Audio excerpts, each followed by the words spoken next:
जय श्री कृष्णा, राधे राधे। भगतजनों, आज मैं आप सबको शनिवार व्रत की कथा सुनाऊंगी और इसी के साथ शनिवार व्रत की विधि और नियम भी जानेंगे।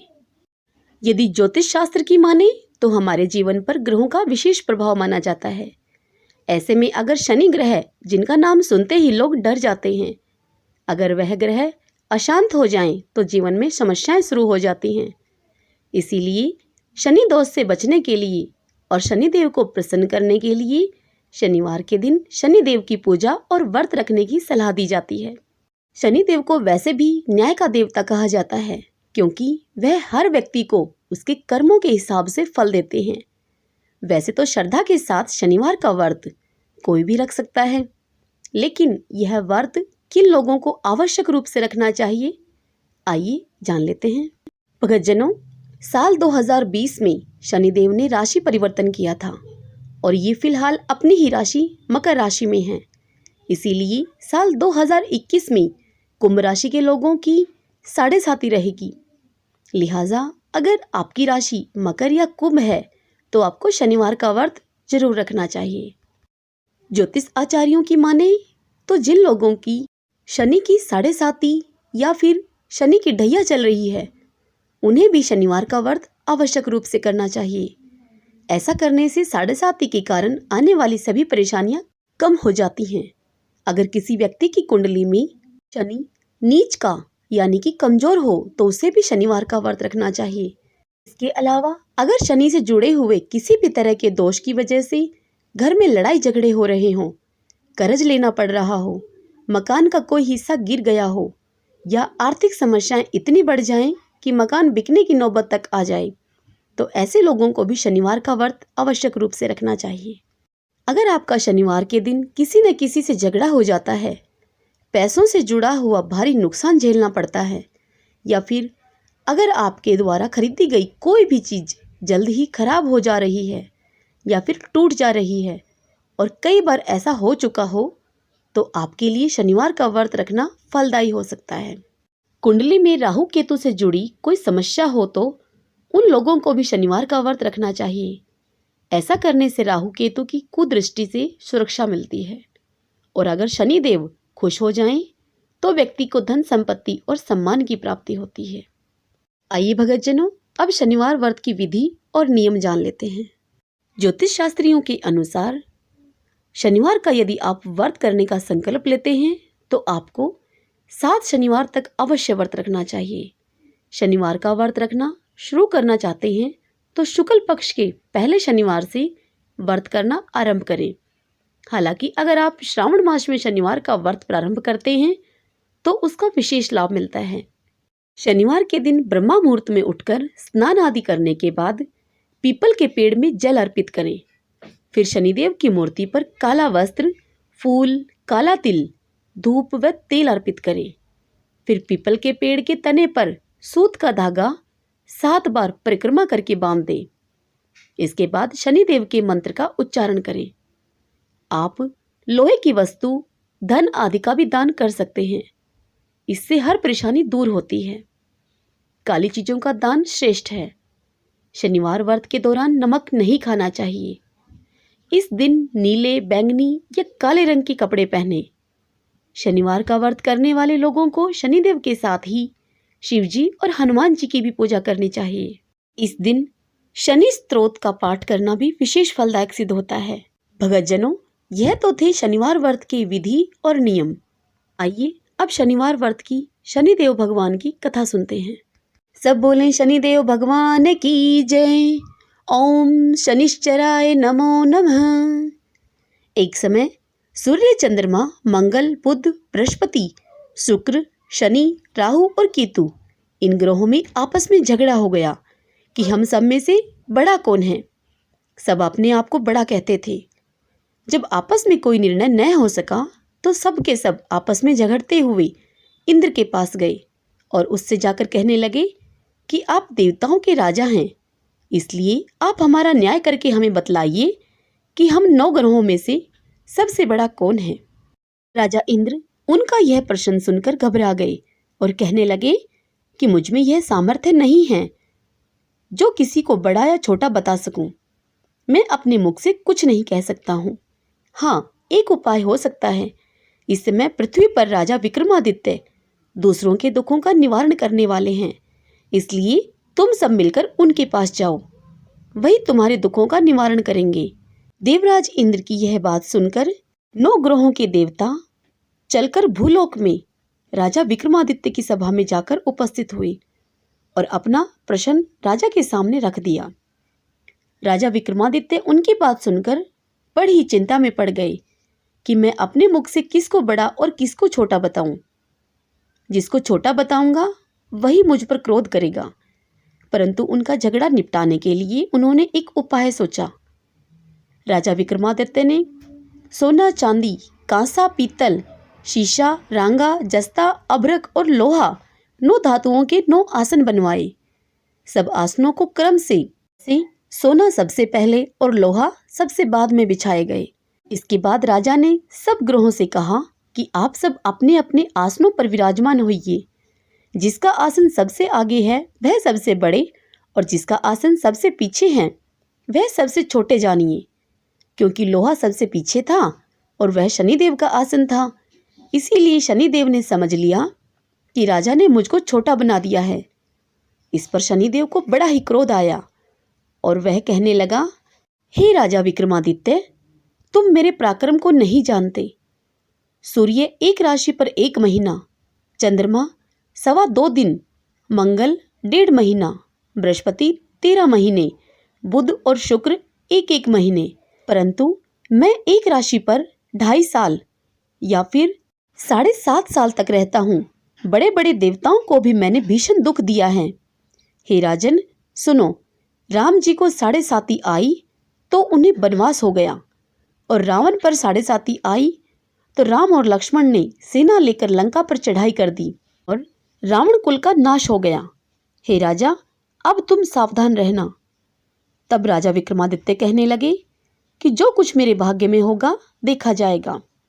और उसके बाद अन्य ग्रह तो प्रसन्नता के साथ अपने अपने लोक को चले गए, परंतु शनिदेव बड़े क्रोध के साथ वहां से गए। कुछ काल व्यतीत होने पर जब राजा को 7.5 की दशा आई तो शनिदेव घोड़ों के सौदागर बनकर अनेक सुंदर घोड़ों के सहित राजा विक्रमादित्य की राजधानी में आए। जब राजा ने सौदागर के आने की खबर सुनी तो अपने अश्वपाल को अच्छे अच्छे घोड़े खरीदने की आज्ञा दे दी। अब राजा के अश्वपाल ने अच्छी अच्छी नस्लों के घोड़े देखे और जब उनका मूल्य जाना तो वह यह सुनकर चकित हो गया और तुरंत ही राजा को खबर दी। राजा उन घोड़ों को देखकर अच्छा सा घोड़ा चुनकर सवारी के लिए चढ़ गया। राजा के घोड़े के पीठ पर चढ़ते ही घोड़ा जोर से भागा। घोड़ा बहुत दूर तक एक बड़े घने जंगल में जा पहुंचा। हाँ, घने जंगल में राजा विक्रमादित्य को छोड़कर वह घोड़ा अंतर्ध्यान हो गया।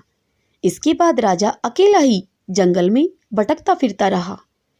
बहुत देर के बाद राजा ने भूख और प्यास से दुखी होकर भटकते भटकते एक ग्वाले को देखा। वहां ग्वाले ने राजा विक्रमादित्य को प्यास से व्याकुल देखकर उन्हें पानी पिलाया। राजा की उंगली में एक अंगूठी थी।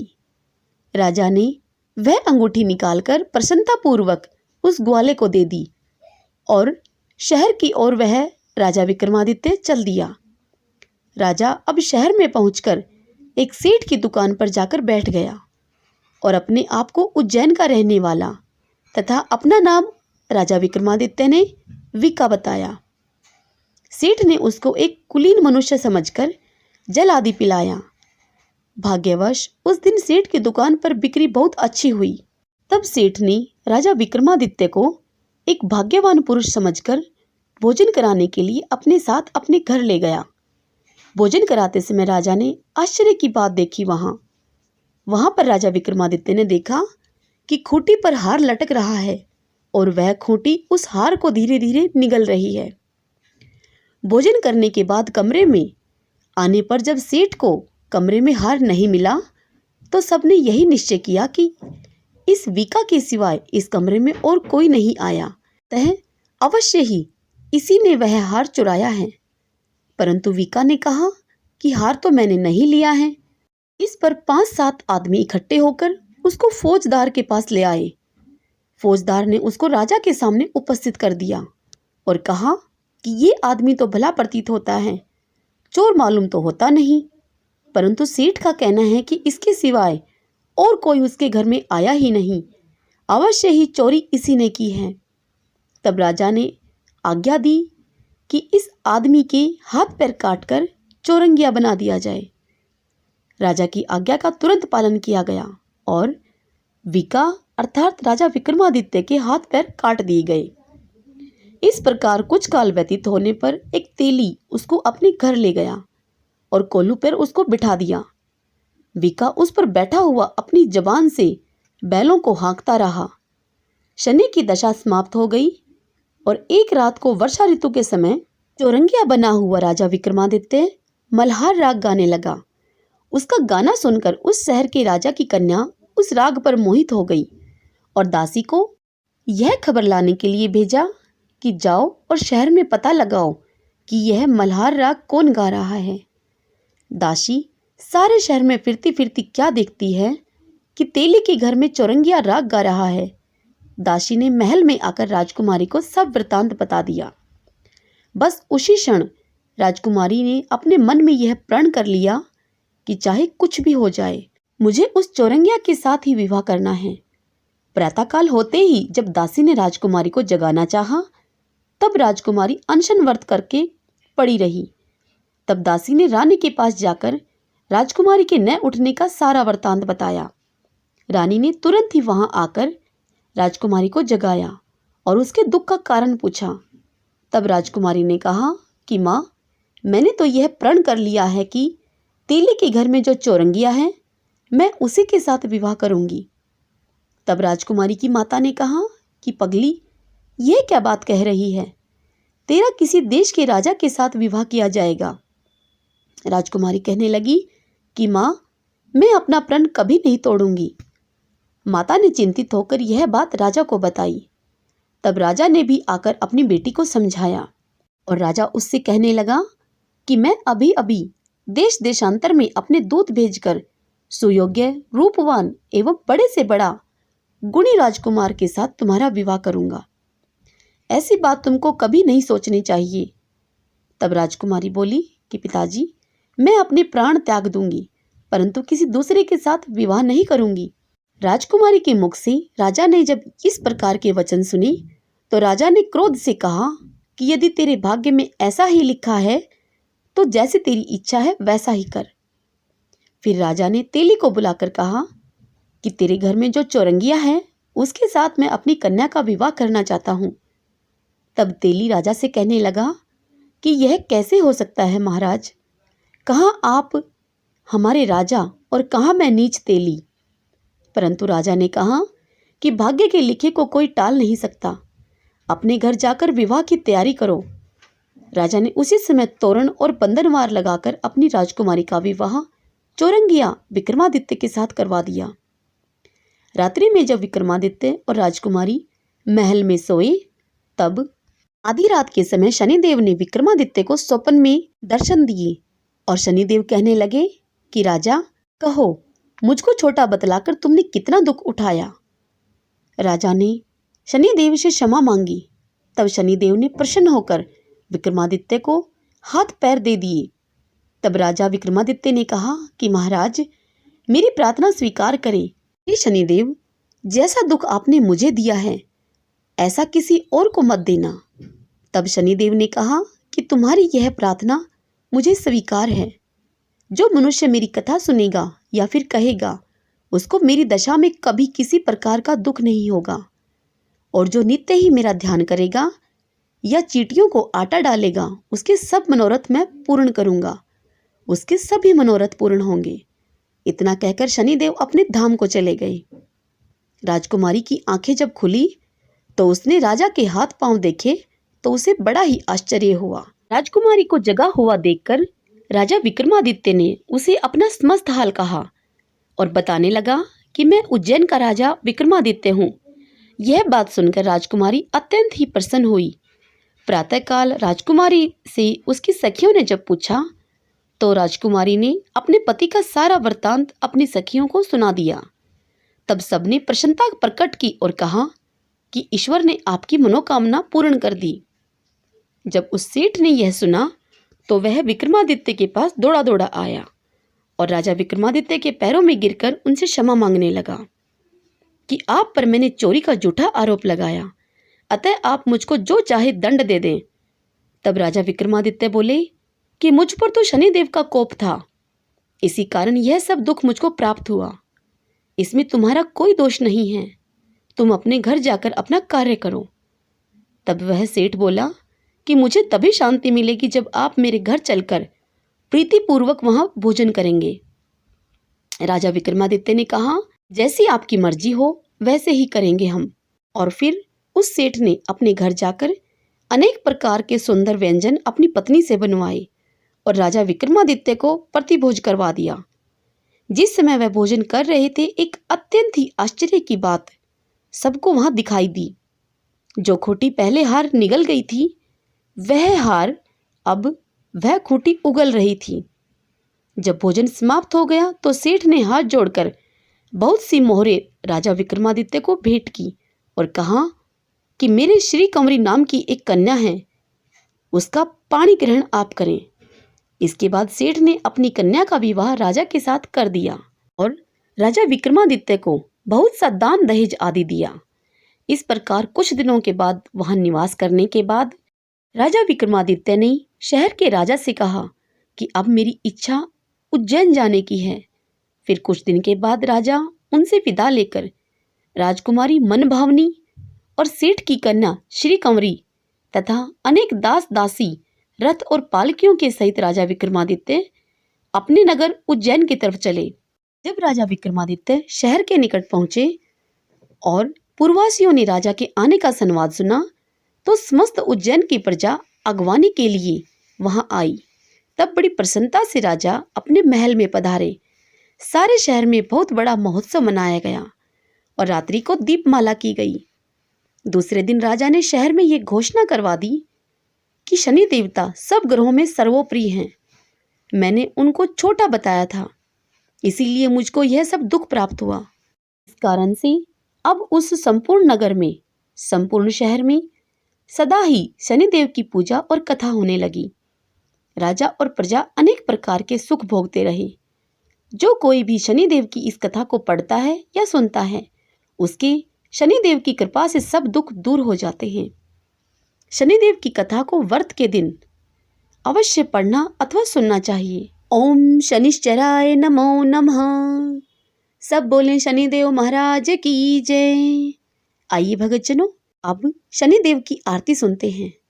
जय जय श्री शनिदेव भक्तन हितकारी, सूरज के पुत्र प्रभु छाया में तारी।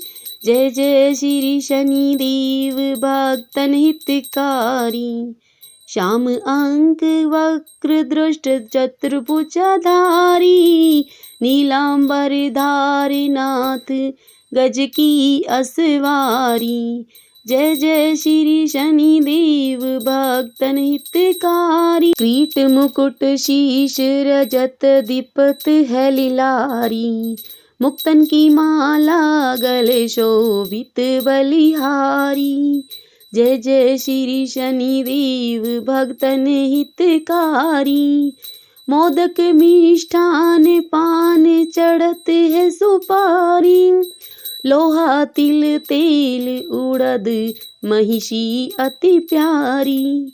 जय जय श्री शनिदेव भक्तन हितकारी, देव धनुज ऋषि मुनि सुमिरन नर नारी।